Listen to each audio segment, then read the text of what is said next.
श्री स्वामी समर्थ। आपण कोणता टिळा कपाळी लावावा त्या संदर्भात हा व्हिडिओ आहे, तर आपण तो मी सांगत आहे। मनासारखी आर्थिक परिस्थिती होण्याकरता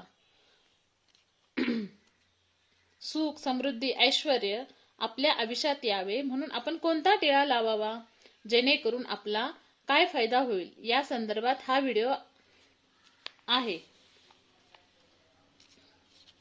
एक पाकळी केशराची किंवा त्याला आपण केशर काडी म्हणतो, ती आपल्या तळहाती ठेवायची। त्यानंतर 2 थेंब पाणी घालून हातावरती छानपैकी रगडायचे।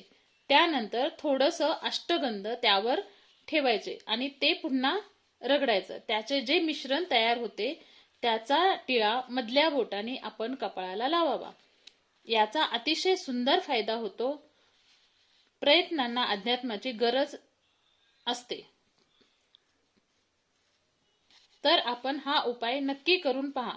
हा व्हिडिओ नाही समजला तर परत एकदा तुम्ही पाहू शकता। श्री स्वामी समर्थ। जय जय स्वामी समर्थ।